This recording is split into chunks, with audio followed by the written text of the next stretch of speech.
real life, let's talk about real life mob wives. How guilty are they? Oh, man, that's a great question. Feel free to take a hit of the blunt before you answer. I think the only thing they're guilty of is being shamazing. Wow. Yep. That's the Housewives reference. I'm very sorry. It's okay. I was going to say women hold up half the sky, but I think Mao Zedong said that. So also not a great guy to quote on a podcast.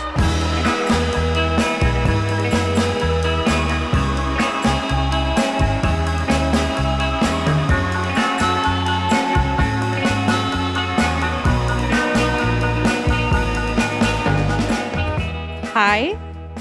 How are you? How are you?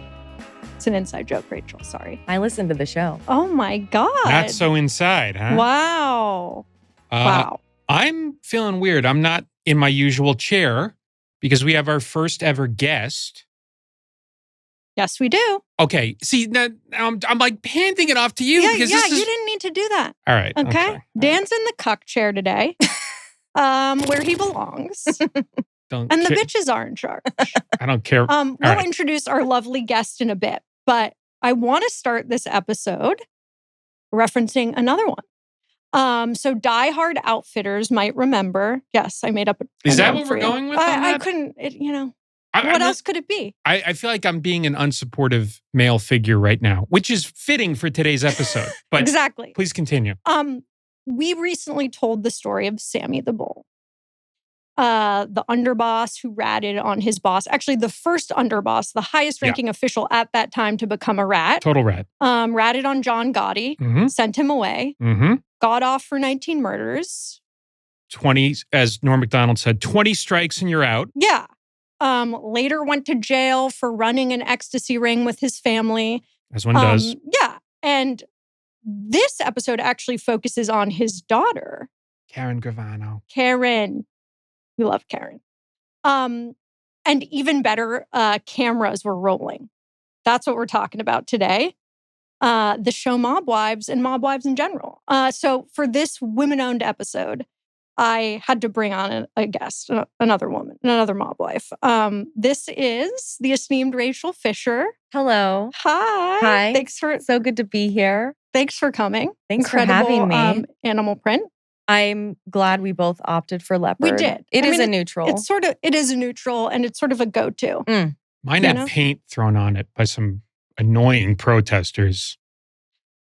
And that's why you're in the cuck chair. That's why you're in the cuck chair and a polo. Okay, well, that's every episode. You could have at least put on like a fur. The only fur I have at home is like places my cat slept on that I could wrap myself. Okay, that works. I guess I could have done that. That actually works. Yeah. Well, Rachel is the host of this amazing podcast, Hollywood Crime Scene. Yes. Sort of adjacent to the outfit. I think it's a, if not sister program, like cousin program. Absolutely. Yeah. You know? We discussed the cousin. mob. We're friends IRL. We're friends IRL, as well as online. Yes. I actually knew Alana online before I knew you in real life. Oh, yeah, that's how we met, right? That's how we met. I met Dan in real life before I realized I knew him from being extremely online. Yeah, it was the other way around. The other way around. It was. I said, oh, yeah, I know you from online. Which, I mean, I feel like sort of fits for each of us. Like you would meet her in person and then put it together later. Wait, no, you met me in person and put it together later. I met you in person and put it together later. I knew you from online, but we were never friends online. I'm sure this is fascinating to the listeners. Listen. I think the lore is important. I think it is, actually. Okay, good. Dan's lore particularly is. I don't have lore. What are we talking about, lore? I think you do have lore. I have no lore, Jerry. Everyone has lore, but yours is very lore-y. Okay? Or Peter, call me Peter Lorre then, okay? Well, okay, let's get into the show because this is a reality TV show that's basically built on lore. We got to go back a little bit to vintage VH1 You know, here. now I'm seeing it. Now I get the connection. You know what I'm saying? Like IMs were still a thing. Definitely. Yeah. Right? So this show, which is called Mob Wives, premiered in April 2011 on VH1. It's still the Wild West era of reality TV. Yes. We have to establish that for historical context. What is the wild? Because I'm going to put my cards on the table. Okay. I'm actually not a huge reality TV guy, right? Shocker. If you couldn't tell. Now, you're a straight man. Correct. I'm assuming that, as far as I know. Yep. We're outing Dan. We're outing That's you what's as a happening. straight man. As a cishet pig. Yeah. Yes. A lot of most straight men I know, I am generalizing, do not watch reality TV. And I have a theory that most straight men would actually like reality TV if they gave it a fair shot. And that is, and I feel like I've proved this because so many straight men love Nathan Fielder. Yes. And I feel like they get that, they scratch that reality TV itch of weird, real life, everyday people in awkward situations, but they feel like, oh, this is a safe heterosexual way for me to explore this. That's interesting. Yeah, I mean, that's just my theory. I love that theory. I do love Nathan Fielder. I met him once too. Really? Oh. He opened a door for me. And I was like, thank you, Nathan Fielder. Full name? I should have done that. I just said Nate. You did not. Oh, that's even weird. I did not. No. That's even weirder. Okay, so for this episode, we all watched the pilot of Mob Wives, which I had never seen. I don't know why. The second I started watching the show, I thought to myself, this show was made specifically for me. Mm-hmm. This is incredible. I'm already on season 3 to show what a life I have. So this show, like we said, premiered in 2011. It's set in Staten Island. Like you said, it was sort of the Wild West of reality TV. But at the time, a show called Real Housewives was still relatively new and very popular. Same with Jersey Shore. And I see Mob Wives as sort of a hybrid of those two things. We're also, not only are we in the reality, Wild West era of reality TV, we're also still in the Jersey Shore, Jersey era of like people's fascination with Jersey. Yeah. And it's that still type happening. of Italian-American that's such a good point. There really was this sort of intrigue discussed. Yeah. Voyeurism happening with right. Jersey, these kinds of characters. Oh, did you ever see Michael Cera met up with the Jersey Shore people and they give him a makeover? Yes. That sounds amazing. It's pretty good. I mean, we don't think of Michael Cera as Italian, but he is. Oh, he's not. He's Italian? He is. I guess Sarah. Yeah. That's insane. You don't. Wow. He's a stealth Italian. He is a stealth He Italian. can turn on cloaking and you don't see that he... Yeah. Yeah. And we'll edit that out. But yeah, no, this is a time where I do remember watching Jersey Shore and they would have a marathon of it and watching it and truly having the experience of thinking, I think I'm becoming dumber as I watch this. Like, I'm so enmeshed in these people's concerns and world that I'm getting stupider now, you know? That's so funny because I watched these shows and I feel like they make me think more deeply about my own life where I'm like, oh yeah, like even though this is obviously a depiction that's very different from mine, it's like the same themes come up, right? Yeah. So Rachel, were you watching this at the time or were you watching these other shows? And I was watching it passively. If it was on TV, I would watch an episode or two. I was very familiar with Big Ange, who I'm sure we'll talk about in a little bit. So I was shocked to see she wasn't in this first episode, this pilot, but I thought Big Ange was like incredible television. I was only watching one Housewives franchise at the time, and that was Beverly Hills. My mom was watching Real Housewives of New Jersey, so I knew the characters. I dibble-dabble. I knew the cat. I knew Dina's cat. Right. Yeah. Yeah. Here's the thing. It's sort of like a cinematic universe, similar to Star Wars. Yes. That gets me, let's talk about the setting of the show and what it's actually about, right? So it's set in Staten Island. only the best parts of New York are shown in this show. Yeah, you know? Which is a place I don't think about a lot intentionally. My fiance's from Staten Island. Are you serious? Born and raised in Staten Glad Island. to have said that just a minute before. But well, go on. I'm so sorry. He actually was neighbors with like the RZA, so he was more in like Shaolin. Oh, right. He likes to. What does that mean? The Wu-Tang Clan. Part of Staten Island. Yes. Yeah. So I was asking him when I was watching this episode, because anytime Staten Island comes up anywhere, I'm like, they're talking about Staten Island. Mm-hmm. And he said, well, I'm not from that part. That's way in the north. That's way different. So it's very big borough. But it's a large borough. It also had the best MTV Cribs episode, as I recall. Yes. Right?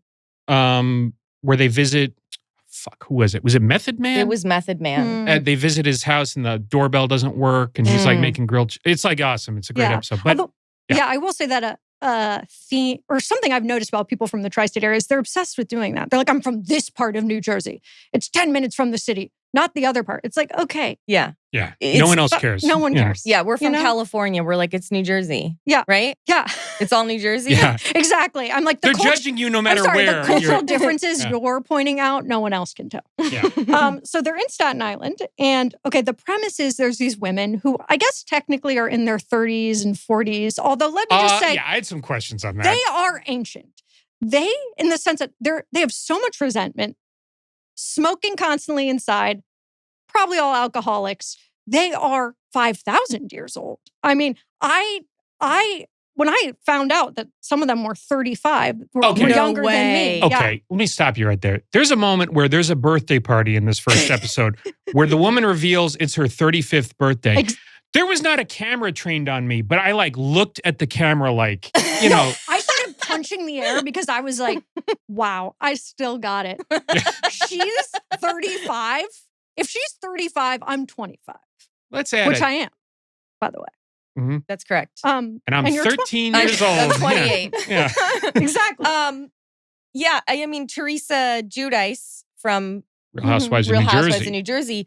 I think she was only 37 in that first season. What? And she looks 57. Yeah. I don't know what it is. And I don't know if it's also we always think people in the past looked older. I think the styling does not do them any favors as well. The makeup application. Totally. Yeah. And we weren't as advanced with, the shots at that point. We weren't as advanced. Yeah. We were still in first gen Botox. First gen lip fillers. And lip not fillers. A good situation. It's like how the first Terminator robots, they could tell. Mm-hmm. Yeah. Exactly. It was now the skin is wrong on this. We have to make T2 and the liquid metal. Yes. Yeah. I will say, I do think though, not to get too woo-woo, the amount of stress and trauma these women have and their lifestyles are not doing them any favors in terms of their age. Yeah. So the idea is that, these women, almost all of them are from the mob lifestyle. Daughters, grandfathers were mobsters. Getting increasingly loose as we round out the cast. As the season goes on, it's like, my second great-grandfather was this guy. We're like, Jesus. Yeah. Rents do. Mm-hmm. And, but most of them, I would say all probably in the pilot, almost all of them are married to a mobster. So they're from the lifestyle, their fathers were mobsters, and then they marry men who are almost exactly like them. It's very confusing. And these men are all in prison serving time at this point, I believe. Yeah, in this pilot. Mm-hmm. Like I said, I'm now completely pilled and have done nothing but watch the show. So I'm sorry if I mention things that are further along. I mean, it is a spoiler, and we will have to address this. Yes. You know what? We say this about this product. If you haven't seen it by now. Yeah. Also, I'm not sure, because this show is I'm not sure me telling you what happens ruins it, because the way it happens is so particular and insane. Yeah. That it's still worth watching. Mm-hmm. But so they're married to these mobsters. They're in jail. They're single mothers. They've all been friends since forever. Which, another flag I'm throwing on the field here. Rachel, did you get the impression these were actually friends, or maybe thrown together, say, to make a VH1 reality show? And, I mean, much like Housewives, sometimes they were friends before the show started. Sometimes they were merely acquaintances. And oftentimes it's women cast and thrown together. And sometimes they become real life friends. And sometimes they are coworkers who fucking hate each other. Yeah. Totally. So I imagine this was very well received critically. And I'm guessing it was well received in the Italian-American community. Oh, they loved it. Okay. I mean, who doesn't love a show about a thing that we all agreed not to talk about, right? So, not only that, it was accused of downplaying real-world violence. And, these women, there's this weird thing. It's like, we're kind of exposing how toxic this is, but we're also making money off of it because no one else would be watching this. What, the show Mob Wives? Yes. Yeah. And the Italian-American Human Relations Foundation of Chicago protested it because they said, you're perpetuating negative stereotypes of Italian. It's anti-Italian discrimination. It is. Yeah. Yes. Victoria Gotti, a famous mob, arguably far more famous than any of these women, called it a complete joke and a train wreck. And she had a reality show. That's true. She did. growing up God. It's really funny on the season 1 reunion. They read those quotes and they say, "What do you guys think of that, Victoria Gotti?" And they're just like, "Who? We don't care." It's so weird that they would read something almost designed to make them angry in front of the cameras. It's just so crazy. So let's get into the characters. Okay. So the main character, in my opinion, and perhaps this is because her sister is the creator of the show, is Renee Graziano, who's Dan has mentioned, daughter of former Bonanno crime family consigliere Anthony Graziano. I think Tony, right? I think it's a safe bet that you could shorten a mobster's name from Anthony to Tony. Mm-hmm. I think so. Sort of like Nathan Fielder and Nate, you know? Yeah, exactly like that. He actually wouldn't speak to her or her sister for years because they decided to do this show. Yeah, and this is, look, this is a serious guy. The most famous mobster that we hear of in association with this is Sammy Gravano, Karen Gravano's father. But this is a serious guy. This is a high-level top 3 guy in the Bonanno family, which is not one of the best families. This is the other thing. We're bargain hunting here a little bit. Yes. You know what I mean? We'll get to this after, but Dan's going to give us a little rundown of where all these different crime families sit. But Rachel, how would you describe Renee Graziano? She's mad. She's mad a lot, isn't she? She's mad. Yeah. And she is looking for a fight. And I think I could do like some psychology on her. Please do. But I do think she has a lot of anger issues. And Karen is the perfect outlet for her. Mm-hmm. It's like, it's not really about Karen. It's about Renee. Yeah. Does it shock you to learn that she's an alcoholic and addict who goes to rehab in season 3?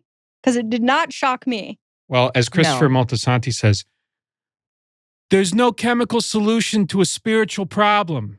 Okay? And you know what? Renee, when you point at Karen, you got 3 fingers pointing right back at you, honey. Okay? Oh my God. Wow. This is great. Dan. We could turn this into a woo-woo show if we wanted. We could. Easily. It is. Yeah. It is. Okay, but let's get to what happens to her. In the pilot, basically, it's set up. Her dad's in the life. She has an ex-husband, Junior Pagan. Mm-hmm.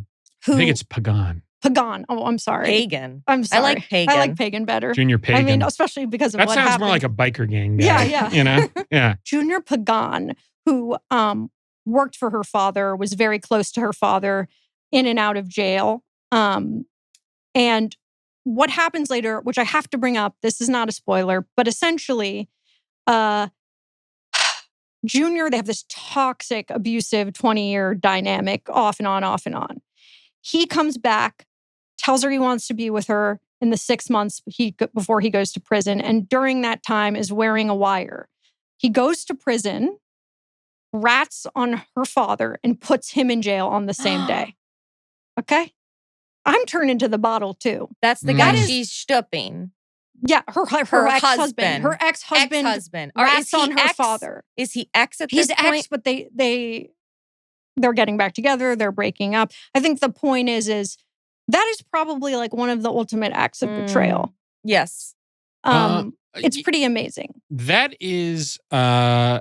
I mean, I know people tend to hate their in-laws. I mean, not always, but, that's an extreme version of that. Well, yeah, but also Tony was like a father to Junior. I mean, that's why he's even in the mob to begin with. Mm-hmm. Sort of took him under his wing. He's my son-in-law. It's not going to be a Judge Judy situation where Judge Judy got divorced and then remarried the same man. That's Did you know that about Judge Judy? I didn't, but I know some people where that's the case, Sometimes and it blows my mind. Elizabeth Taylor. Yep. Yeah. So this thing I'm talking about happens way later. In the pilot, the central drama for Renee is that Karen, the daughter of Sammy the Bull, the rat, is back on the scene. She's back in Staten Island, and Karen wants nothing to do with her because she's the daughter of a rat. And I was a little confused by this because I felt like they didn't bring it up at all. I'm kidding. They tease it the whole fucking episode. It's over and over. Yeah. But that is a reality TV thing because they assume you're doing something else. They're just reminding you in case you missed it. I look up from ironing my pants. Exactly. Oh, it looks like Karen's coming back. And I go, right. Yeah, Fantastic. She got the call to be on the show. So she's suddenly moving from Arizona. Leaving her kid her whole narrative is, I'm writing a book about the lifestyle and I need to go back to the places to remember. Sure. Karen, who we'll get to in a second, sets herself up, I think, as sort of a foil, where she kind of, in the beginning, she completely loses this, by the way. But in the pilot, she's like, I'm doing this show to shed light on the harm that the mafia does to people. Right. So yeah, that's Karen. She's been in Arizona. She's the daughter of the turncoat, Sammy the Bull. Gravano. Yeah, she's coming back to Staten Island. And like we said, Renee won't speak to her. And that comes back to bite her later. What I just love about this show is like the themes of karma, the themes of betrayal, all that. It's basically just like sort of a Shakespearean tragedy. I'm going to say it's probably one of the most Buddhist Staten Island reality shows I can think of. The wheel of the Dharma wheel, yes, you know? Yeah. Just constant rebirth and punishment and not awaking to the next life. Totally. And one second they want to their family, the next they're throwing plates at each other, and then they're back. It's very confusing. So what was your impression?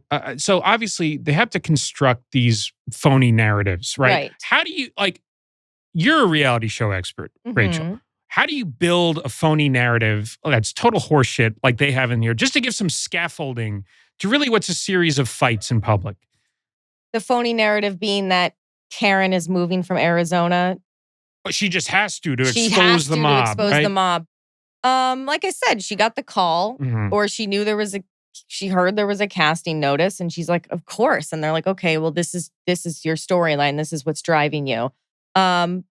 I don't think all of reality TV is fake, but there is a lot of producer shenanigans. Yeah. And things that are massaged and pushed. I don't think any of the emotions are fake. Like, I believe that Renee doesn't like her. In fact, yes, I think some weird bits of truth get through where they don't even mean for them to be getting through. Correct. That happens a little later. What's an example?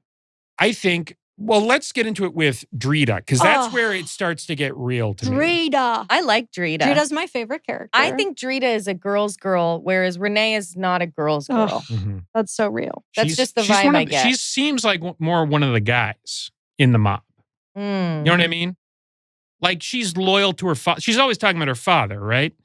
Whereas Drita, I kind of like her too. Well, I also think part of her appeal is she's the only outsider. So Drita Devanzo, excuse me. When people pronounce her name with their thick New York accent, it's Drita, which is incredible. Yeah. This is my favorite character personally. She's Albanian, 100%. She wasn't born into the lifestyle. In fact, her father disowned her when she decided to start dating Lee and get involved with these people. I think that gives her kind of a sympathetic edge, because you're more like her. Even if you are Italian watching the show, you're like, what's happening? And we see the ways in which I feel she overcompensates. She's one of the most violent people on the show. I mean, her whole thing in this pilot is her talking about, I beat up people. That's true. She's like bragging. They do the same thing male mobsters do, which is just bragging about violence. Being psychopaths? Yeah. She had my favorite lines. Okay, me too. And I'm not even going to do her voice. I'm going to read it in my voice because I find it funny. One is she's talking to her kid and she goes, you got homework? The kid says, yeah. You better get it done. Not like, let's go work on it together. That's just like what my mom would say. I just find that so funny. If you can't do the time, fucking kill yourself. Oh, I love that line. I love that line. I need a shirt. Yeah. Fucking kill yourself. Yeah. And real. I mean, it gets the point across. And then my favorite is, you're lucky I'm not a hoe. If I was a hoe and I had no problem sexually to go bang people, wake up with no problem with it, I would have done it already 20 times over. You can't write stuff that you good. can't. Yeah. My favorite is she's with Renee and they're talking about setting up a dating profile, and she's like, what are you going to say? I like guys who like AK-47s, had to spend time in a federal penitentiary. Like, she's really got some comedic. You know what? And that had the stink of a producer whispering that in the ear, but she stuck the landing on delivering it, didn't she? She did. You know? Yeah. And she makes it believable. I think also another reason why she's so, a lot of people's favorites, is she does seem very loyal. She embodies the sort of morals of the mob, even though she's not originally from it, more so than the other characters. She walks the walk. Yeah. So she's been married to this guy, Lee, who basically gets put in prison when she's 6 months pregnant, and she stands by him. Well, and to answer your question, Rachel, in terms of what jumps out to me as the truthful stuff, when she's talking about the prison commissary and like keeping this loser stocked with food in prison, like that was bumming me out because I know that that's real, right? Yeah. That she has to do that for this fucking creep, Yeah. right? With that said, we should talk about Lee DeVanzo. Beyond the fact that he requested specifically ring-dings and vanilla Coke in prison, both of which I love, by the way. I love those requests. And I love that she says, I went to all the stores and couldn't find vanilla Coke. And he says, well, other guys got it in here, so it must be somewhere. Oh, he's such an asshole to her. What a loser. I love it. Not thank you, honey. Do your best. I just appreciate. Here's an idea. Right. Get some from them. Suck on their dick and get some. That's what I would say to him. Yeah. Well, and it's interesting. Okay, we'll get to that. All right, we'll get to that in a second. But we should talk about Drita's mob connection here. Yes. So her husband is imprisoned, right? Lee DeVanzo. We hear him through the phone, but he's kind of interesting in that he is the son. He's the second cousin of Rudy Giuliani, mayor of New York. Surprise! They don't mention that in the first episode. It always comes back to Rudy. It really does. You know, that guy. He's got his tendrils. He comes up a lot on this show, actually. You know? We should try to get him in every episode. I thought you were going to say we should try to get him as a guest. Rachel, will you come back for that? Yeah. His father, though, was first cousins with Rudy Giuliani, Leo DeVanzo. And that's a name I recognize a little more. Leo DeVanzo holds a few interesting statuses among New York mobsters. First, he enlisted Rudy Giuliani's father into his loan sharking racket. This was revealed by the journalist Wayne Barrett. And Rudy did not include this on his background checks to work for the federal government. Of course he didn't. Which can be considered at least unethical, maybe a crime, you know? Another thing, an FBI agent told the New York Post, he swore by this, Leo DeVanzo went, quote unquote, squishy in prison and had a boyfriend when he emerged from prison. Look, you got to get the vanilla Coke somehow. You better get that vanilla Coke, all right? You might sign up for more in the bargain. And then in 1977, having attended Rudy Giuliani's first wedding, Leo DeVanzo, father of Lee DeVanzo, holds the distinction of being, I think, the only mobster I can think of who is shot to death by the FBI. Whoa. Yeah. While trying to ram them with his car. So that's just heartwarming family history for our character Lee. Yeah. Rachel, I mean, how would you feel about them as in-laws? Like that, you know, reception? It would be exhausting. Yeah. It would be emotionally exhausting, I think. Seems like a lot. It's a lot. Mm-hmm. And I have an interesting family. Mm-hmm. I'm, two loud families, very loud, interesting families are about to marry. Right. But nothing on the scope of the this. FBI has not shot anyone. No. Yeah. No, nothing on this. Like, it seems like quaint. Right. My family stuff seems very quaint. Mm-hmm. Well, and to bring it back to Drita, you begin to understand why she's this tough. I mean, I don't know who else could play ball in this. She's been through a lot. Yeah. Good point. And back to her husband, Lee, one thing I'm kind of obsessed with is, one, he's a bank robber. Dan, tell us a little bit about how bank robbers are viewed as mobsters. Because in my mind, that's not really this guy's a straight up loser, Alana. This casting to me, I was like, what else does he got? Yeah, this we need seems some racketeering. We need some hiding money in the Caymans. This is not cutting it for me. You, as Renee says later, he opened some drawers. But I feel that's what a bank robber does. He opened some drawers. I feel like they tried to jazz it up a little by saying he's a professional bank robber. Yeah. No, we're getting down but the list. But the thing is, here, how is he professional? Yeah. Because he's in jail his entire life. That's my other thing is, so this guy goes to jail when she's 6 months pregnant, comes out when the kid is, I don't know, maybe 5, gets her pregnant immediately. We all make choices. And is back in jail again within a year. Not a very good professional. It's difficult. Look, I think if you want to choose a profession that involves crime, bank robbery in the 21st century, not the best idea. Sucks. I think if this was the 1930s, you story. could be a professional bank robber and make a decent living doing that. So I was a bank teller, and I always thought that the way to make money in a bank was through fraud, not robbing the bank, right? Yes. Like that would be the way to do it. Bank robbery, also not a typical mob racket because there's such small percentage in it and high risk. You're going to go away for a long time. I've seen Lee DeVanzo generously described as the leader of a farm team of Bonanno and Colombo soldiers.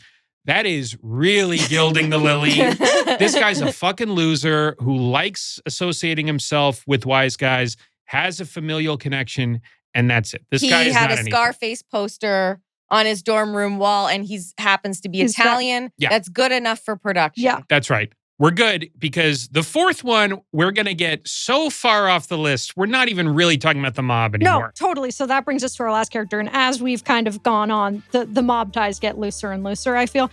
And she's also the most normal, I would say. Mm-hmm. Carla? Yeah. Which maybe has some connection, although she did grow up in the mob. Mm-hmm.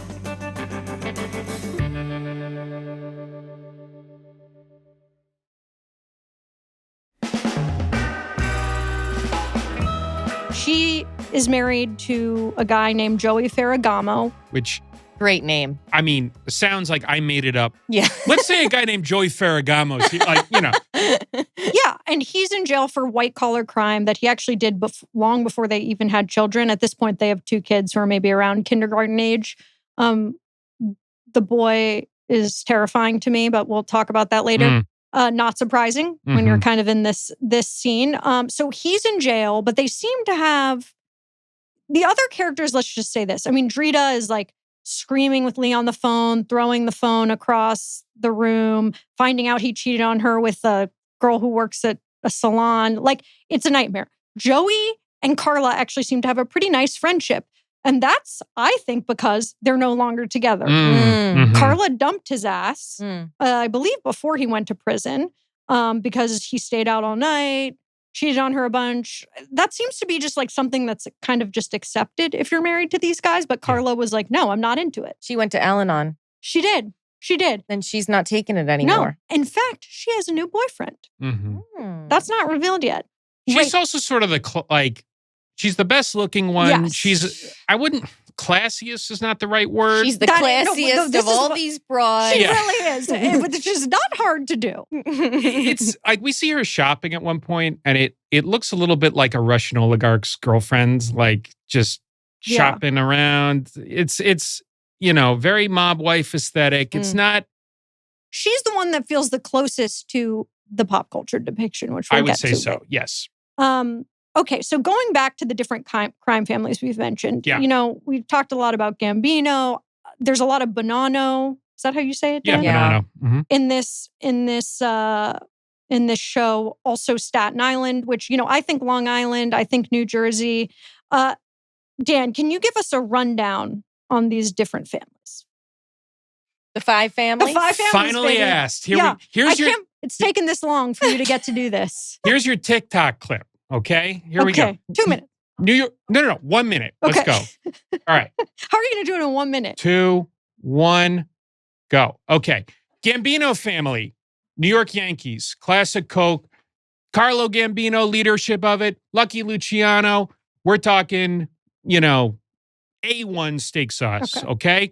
That's John Gotti as well. And Sammy the Bull. Yeah, Sammy the Bull. Ultimately destroy it. Probably the most lucrative. Probably the most nicest one. Genovese family, best one. Most powerful, strongest, all that. Actually, Genovese was the Luciano one, I think. Still the fewest rats from it. Still the largest, still the strongest today. And the quietest. They would never have a member or ex-member in this show, for instance. Okay? Lucchese, kind of my favorite. They're the George Harrison of 5 families. They're under the radar. They're a little under the radar. Goodfellas came from them. Oh, I'm not going to do it in 10 seconds. All right. Bonanno family, scum, sleazy, disgusting, yuck. And then Colombo is so bad that I didn't even include it in the minute. Wow. And that's it. Nipples protruding from his shirt. Yeah, disgusting. Barney. Really disgusting family. The Colombo family is really horrible. I really despise them. That's it. Wow. Thank you, Dan. You're welcome. Incredible. Rachel, what's your familiarity with these different families? Like, are you aware? I am.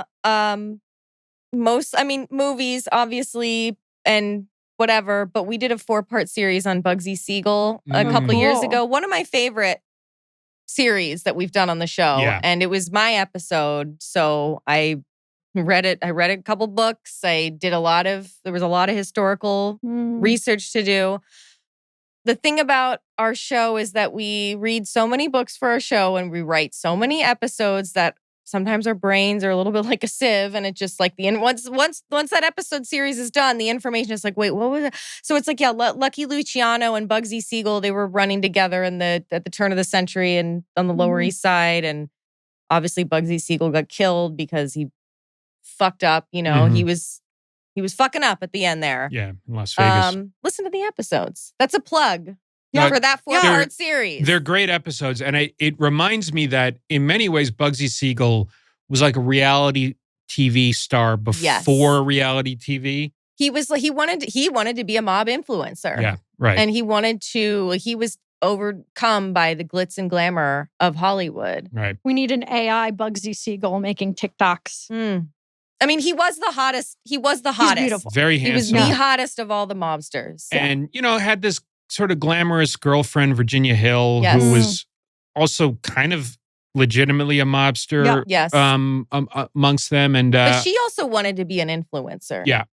Very much. Well, and it's interesting too, like you mentioned them and like from the beginning with the mob, there's always been this symbiotic relationship with show business where George Raft was this tough guy actor in Scarface and a lot of mob movies. And was very close to very close to Siegel and these guys. And really, like Frank Sinatra, was kind of a cutout for them with the legitimate world. So like, from the beginning, the mob has always been, Al Capone wanted to make a movie of his own life. Right. Which sort of ended up happening. But, it's a very strange thing that this has been true from the beginning. Mm-hmm. And often a lot of mob fanboys like to say like, well, this wouldn't have happened back in their day. They wouldn't have done. They kind of already did do this stuff. Like they were fame balls. Totally. I think loved fame. Yeah. I think part of why Mob Wives got so much heat is just because it was the women doing it. Not necessarily because they were ratting. Because, they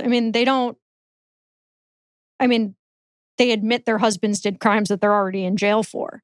There's so many mob rats who will just talk and talk and talk. Yeah. We talked about Sammy Gravano and like you said, Bugsy Siegel, I'm sure you noticed, like, did not keep a low profile, did he did not. Right.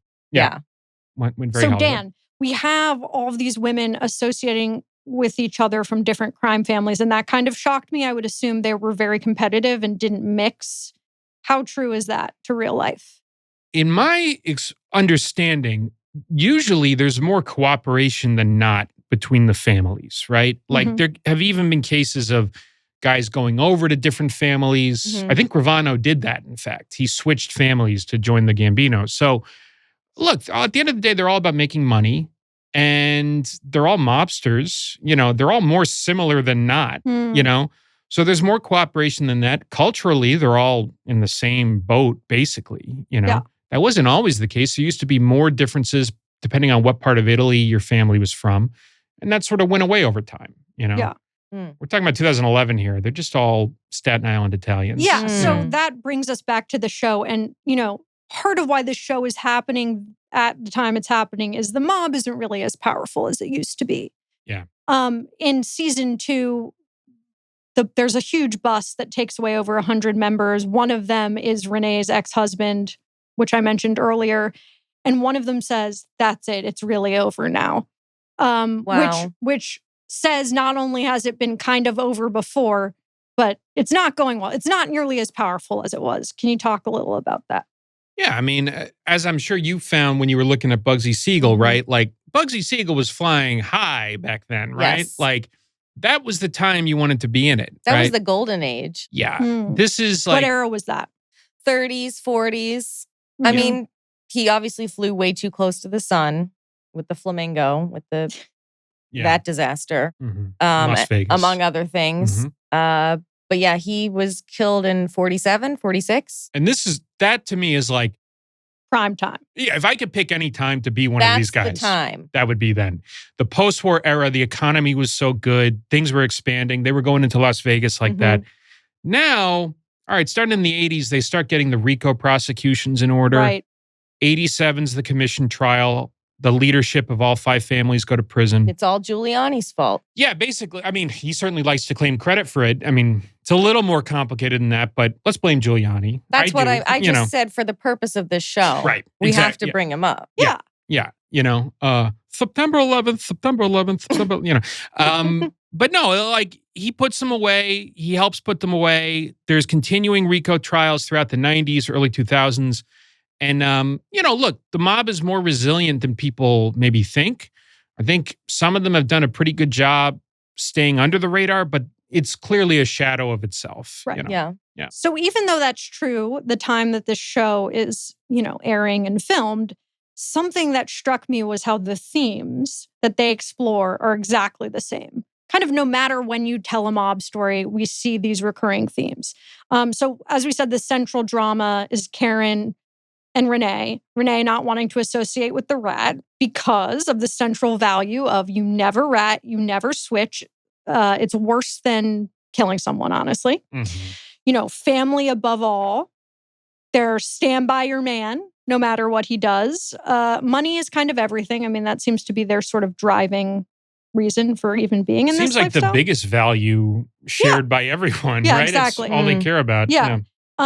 And another one that they're obsessed with, they're always like, well, he was a really great guy to me. He was a great father. He's the best guy. I don't know about all that other stuff. Right. Which always really pisses me off when they do that. There's a line, how does she put it? Renee Graziano says, even though people might see them as bad guys, I don't because they don't bring harm to their families. And this is after the, I would say, 40th or 50th time they've complained about everyone they know being in prison and then being left on their own. Yeah, they really couldn't do more harm to their families if they tried. I mean, they abandoned their kids. They're extremely violent. One thing Renee says later, I mean, the thing about Renee, she doesn't give a shit about being canceled. She really doesn't. At one point she says, my type of guy will slap you in the face and not even think twice about it. Okay. Like, they never really talk about DV, but can we all agree that that's happening? Of course. Yeah. Of course. It's like, so I don't really know how I think part of why being and growing up in the lifestyle primes you to think it's like normal and healthy for a man to act like that. Yeah. So it's like, look, the misogyny of this world cannot be overstated, right? It's like and look at their lives. They're the daughters and granddaughters of these guys. They have to marry guys from that world who are fucking losers. And behind closed doors, they can do whatever they want. Everyone knows that, put their hands on their wives. That happens, right? And, but it also, they have power too. I mean, we talked about John Gotti previously. John Gotti, one of his sons was killed in a car accident in Howard Beach, Queens, where a neighbor accidentally struck him with his car. It was a total accident, That neighbor was a legitimate guy, not a gangster or anything like that. He disappeared, presumed quite dead, right? And the scuttlebutt on that was always that John Gotti accepted it was an accident, but his wife did not. And his wife was the one, she attacked this neighbor at one point with a baseball bat, like disturbing shit. So I think there's just something about this world that it seeps into everyone around it. Yeah, it's a virus in that way. Yeah. But I think these women try to maintain a distance from the morals of the crimes. Drita later on says, it's not like he comes home and says, I just robbed a bank. Here, let me tell you how. She's like, he never mentions it because that's part of the contract. Right. So I will spend the money from the bank robbery, but just don't ever talk to me about how it was done, which is insane. That's such a funny thing to say though, in that he's not letting you in on any of this, you know? Yeah. Like, you're not, can you imagine putting yourself in that world where you just don't get any access to that? I mean, The Sopranos is such a good depiction of that with Carmela. Yeah. I don't know. What are some depictions you like, Rachel? Well, Erica Jane and Tom Girardi on Real Housewives of Beverly Hills. The crooked lawyer, The right? crooked lawyer. She was spending all the money. Mm-hmm. And as far as she knew, he was just a very successful attorney. But she's spending like private jet money. Can you explain for those who don't know who I'm Tom sorry. Girardi? No, not at all. It's an interesting LA figure as well. So yeah, Erica Jane became famous from being a cast member on The Real Housewives of Beverly Hills. And she was known for being opulent even for Real Housewives standards. Like that was her whole thing, is like, we have private jets. We live in this absurd, insane house in Pasadena. My closet is like 1,000 square feet. I don't know. Just like insane shit, right? That was her whole thing on the show. And her husband is a successful lawyer. It turns out her husband was robbing from the clients. And these were class action cases, like with burn victims from airplane crashes and orphans and widows, and just like horrible crime that this guy was committing. So the question was always, once this was discovered, did she know? Did she know that she was spending money that belonged to these victims, these plaintiffs? Which is sort of the mob wife. I mean, this is just a mob wife by another name, right, Alana? Like, this is just the same deal that we talk about. What is the level of complicity here? Yeah. Right? Yeah. I mean, I think that's the central question of the show. You know, there's this great scene at the end, towards the end of the first episode, where Karen and Renee are getting into it at a bar, and Renee has had shot after shot of tequila. And I didn't see this coming. You didn't? No, I'm kidding. I was like, how? Maybe you are getting dumber watching this. So Renee is like, I won't associate with Karen. You know, there's a party. And guess what? They invite Karen behind her back to sneak attack. Incredible. I gasped. Because she said she didn't want her there. So what are the odds towards the end of the episode they're both going to show up at the same place? Incredible. And they start fighting. And, you know, I really like this because Karen is like sort of soft-spoken. It's very obvious to me that Karen spent decades in Arizona because she can code switch. Yeah. Like she can turn on her accent, but then she can also be like sort of a normal woman, a Karen, you know? Can I say I loved the little glimpse of her Arizona friends where there are all these. What did we think of them? Oh, that was fantastic. Her Arizona just couldn't feel like a more different location. These are hotel management graduates of ASU, and they're being told, "Is it true you're in the mafia?" Or, you know, like, yeah, right, yeah. Yeah, so they're having this fight back and forth, putting fingers in each other's faces, and Renee is like, you know, your father is a rat, the lowest of the low, and Karen says something to the effect of, "Oh, really? He wasn't lower for murdering 19 people? That was okay." Mic drop moment. But I actually think that is a metaphor for kind of the entire show and what it's about. And Renee actually says later that actually got to her, and she thought about it, and she's like, no, you're right. They do kill people. How is that worse than ratting? That's what I thought was kind of interesting about that fight, which was, all right, so it's managed and stage managed to be on a reality show. But also, it doesn't actually get that vicious to me. Like, if you wanted a fight between these, it would have been way worse. If like a real fight between, it would have been much, much, much nastier. You know, we know it's not that extreme of a fight because we don't see a PA step in. Right. And that's the mark of a great reality TV fight is when the fourth wall is broken. I will actually say that there's a fight that's coming. As the show goes on, it gets more and more violent to the point where I don't understand how that was allowed because usually you're kicked off a show if you fight. Even in Jersey Shore, aren't they? Oh, I know Top Chef, that guy got kicked off. In season 2 that is so insane, a straight up brawl. And Karen is throwing plates. Like it is the most. Oh yeah. And then, it is. My husband was like, Alana, I can't take this anymore. We're just watching people be abused. Like it is, like I'm just like, how I feel bad watching it, which doesn't happen all the time. But I'm like, this is so out of control. But there's something genuinely a little disturbing about some of this, right? Like where it's like, I don't think these people know how fucking crazy they are. Yeah. Or right? You know. Like, and they all have children, which is another thing where you're just like, okay, but you're just ripping someone else's hair out. Can we talk about Renee Graziano's son? My favorite. I felt so fucking bad for this kid. He's like 16 or something. And there's, again, to be woo-woo, I think the term is emotional incest.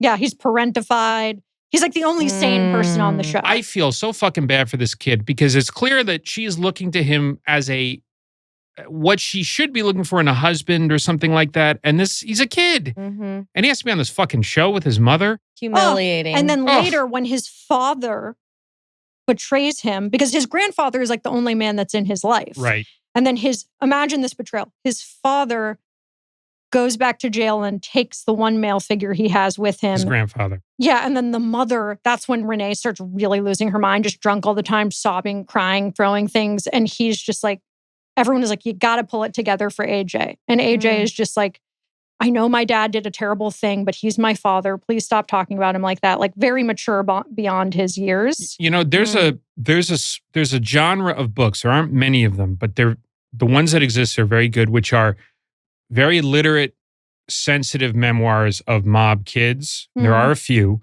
Henry Hill's kids wrote a book about their father. They turned out normal, which is nice to hear, about what a fucking loser this guy was in witness protection. Albert DeMeo wrote a book called Sins of My Father.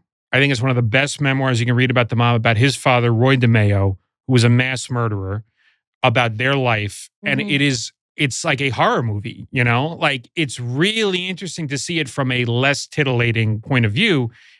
I think it breaks through sometimes.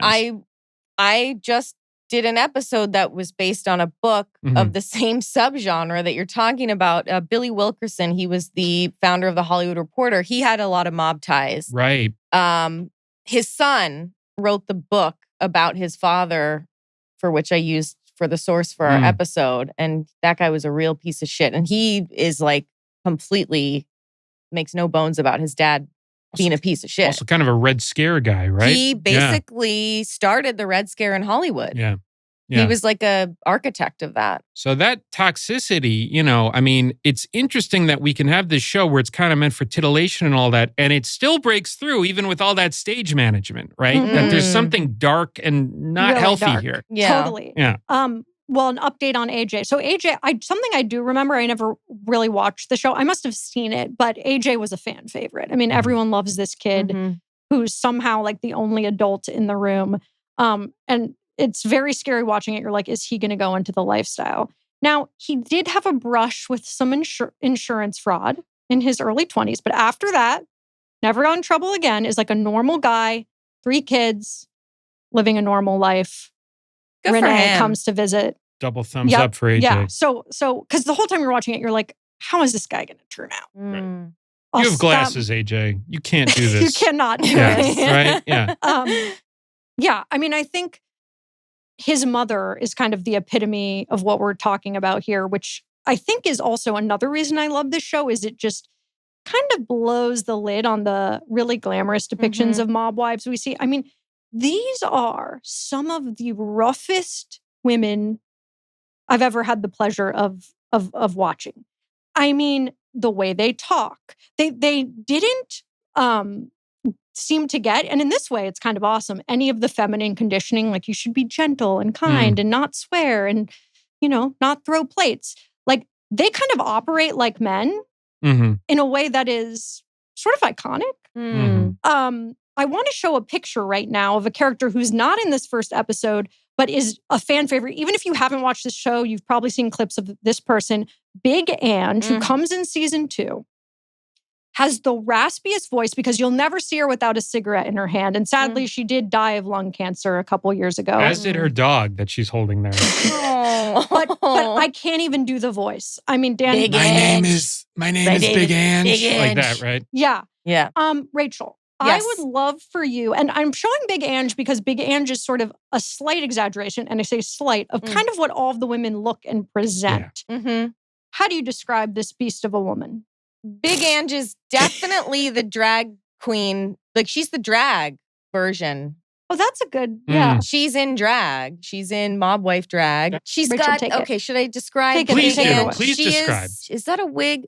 I think she wears, that looks like a wig. She's got long, glossy black hair with the bangs. She has a very heavy smoky eye. She always has the heavy smoky eye. Her eyes are barely open. They are weighed down by gargantuan false lashes. She is spray tanned to the gods. Mm-hmm. She has a lot of foundation on, but it matches the rest of her spray tanned cleavage. She has an ample bosom. She would do so well, like as an influencer today. Well, and I understand why she popped, for sure. Because she's fascinating to watch. Yeah. She's fascinating to watch. And let's also say, reasons Big Ange is the GOAT. She actually was a criminal and talks about being a drug dealer. She dealt coke out of her bar, right? Yeah. Yeah. Like she actually, like I get the sense that Big Ange actually does know what's going on. And well, the other wives are kind of playing at stuff. Yeah. This is a crook. Yeah. This is an actual low-life crook. You know what I mean? Like she's dealing coke out of a bar in Staten Island. Can you get any lower? Like, that is so scummy. I love it. Yeah, I love it too. I love it. So I bring up Big Ange because I want to talk about something that was very popular recently. In January 2024, a 28-year-old Canadian blockchain product developer, yes, you heard new that mobster. correctly, named Kayla Trivieri shared a video on TikTok saying, "Clean girl is out, mob wife era is in." Okay. And I believe she was wearing like a fur, Big Ange and the women on this show, basically the opposite of this mob wife aesthetic, which is, saw a lot of popularity. And the mob wife aesthetic is, what we see with Carmela Soprano, Adriana, and Casino and Goodfellas. Mm-hmm. That's what people think the mob wife aesthetic is. When in reality, I believe it's probably closer to Big Ange. Correct. And that's kind of what I want to talk about next, which is first up, Dan, what do you know about the mob wife aesthetic? I know you're rocking it right now. Obviously, I am. What do you think of it? I am the mob wife aesthetic. So there's your answer. Okay. Here I am. What I know of it is it's the French nails, right? It's the French tip. Whatever. That was good for me. Okay? That was pretty good. I'm surprised you even know. Describe what it is. It's like the fucking nails are like that thing. Don't press me on this. That's impressive enough that I know. Like the tips, like she shows them in the show, in the pilot.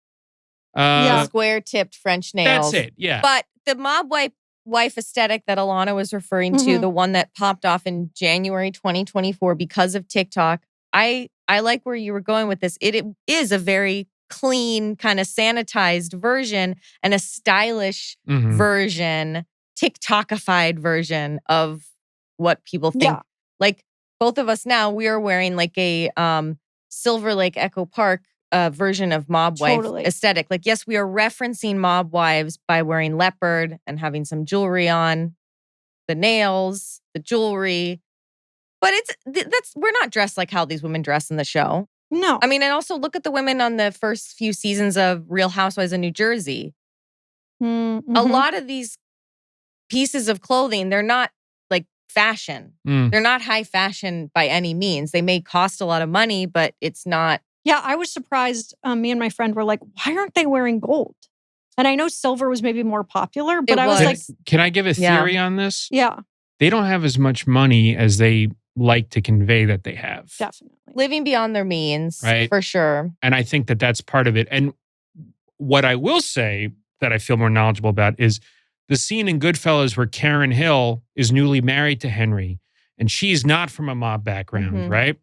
And she goes and she hangs out with the other wives, and she's like, oh, they're wearing all cheap clothes. They have bad makeup because they don't have a lot of money. They're not well taken care of. They're talking about hitting their kids. They're talking about having to go to prisons to visit their husbands. Like, it's kind of a bleak existence. And it's almost like, there is the 1%, even in the mob, where the mob wives maybe are at that level. Or you're a Jerry McGee, who's the woman that Sharon Stone is based on in Casino, where she's just a knockout from Beverly Hills. But how often does that happen? Not often, right? Right. And so, for most of them, it's kind of shitty, you know? I'm sorry I keep playing footsie with you. Yeah, mom wives. They should just run off together, you know? Well, that would be an interesting.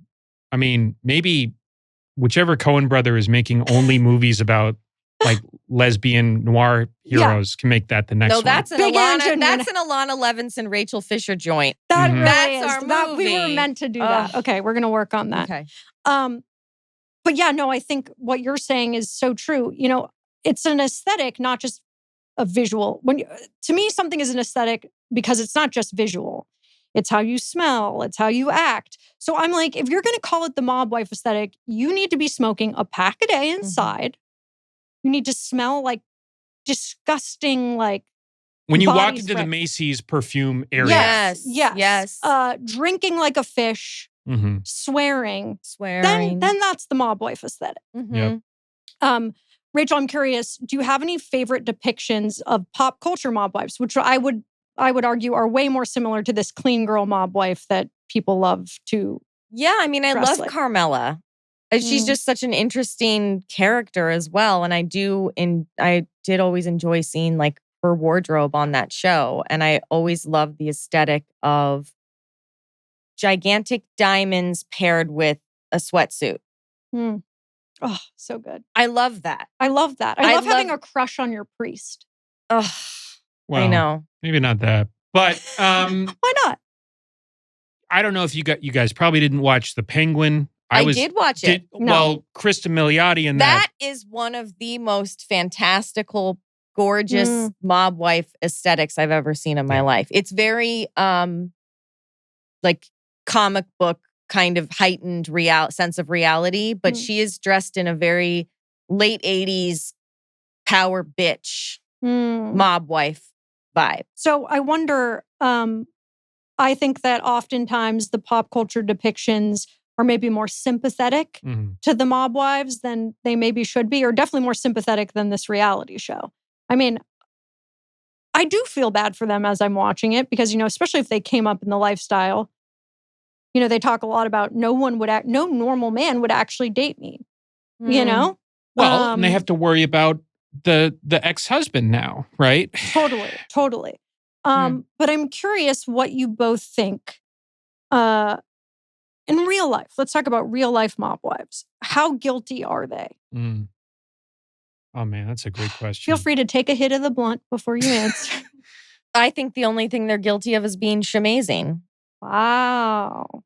Yep. That's a Housewives reference. I'm very sorry. It's okay. I was going to say women hold up half the sky, but I think Mao Zedong said that. So also not a great guy to quote on a podcast. But yeah, no, I mean, I think we were talking about this and I was thinking of a mob wife in a sense, which is Bill Cosby's wife, Camille, where it's a case where this is a very accomplished woman and she's all in on the family business and, you know, giving cover for this guy who, come on, get real, you know? And there's an element of denial and I mean, we see this through scandal after scandal, Jerry Sandusky's wife and blah, blah, blah, blah. You know, it's like there's always this denial where they're clearly a victim in some part. Yes. But, I mean, not to go to another fictional example, I always think of, you know, Carmela, remember the scene where Carmela Soprano goes to her own therapist and the guy is having none of it? Yes. He says, take the kids, what's left of them, get out. It's all blood money. And now you can never say you weren't told, you know? This is a sick world we live in and in this mob milieu and you got to get out of it. So of them, I like Karen Gravano the most and I think she should fucking go back to Arizona. That's what I think. Yeah. She should go back to owning her spa in Arizona, which is what she did. Great. Seems like a better life to me. She made it. Yeah. She made it. So I wonder, I mean, there must be some mob wives in the year of our Lord 2025 living in the shadows. Oh, yeah. Well, this is what's so interesting. Like the mob families that do exist now, I think one is they've gotten some fresh blood from Italy itself, emigrating to the U.S., right? They're more international in that way. That's a huge asset because it's not these retreads of like the third or fourth generation. Oh, interesting. It's like these are people who are, they take the value of silence more seriously. These family ties mean that they're enmeshed in this world and it's harder to leave. So it makes them stronger. And yeah, I think it's more Sicilian than it has been in a number of years in New York. And for the mob, that's a good thing. For the rest of us, not so much. But I don't know. That's my brainy take. I like it. I like it too. It's just that easy, folks, making a podcast, you know? Thank you, Rachel. Thank you. You were incredible first guest. You really set the bar high. She called the shot with... Straight up. I don't think there'll be anyone hotter in a better outfit. Oh, that's my for God. Sure. Stop. So, stop it. Stop it. Now, Rachel, yes? Where can we hear from you more? You can hear from me at my podcast, Hollywood Crime Scene. You can find it anywhere you listen to podcasts. And truly, if you like this show, you're going to love that one too, because it's everything that we like and more. It's like you get into all this fun stuff that we just imagine love. This show, but better. Yeah, right? Yeah. Not that hard to imagine.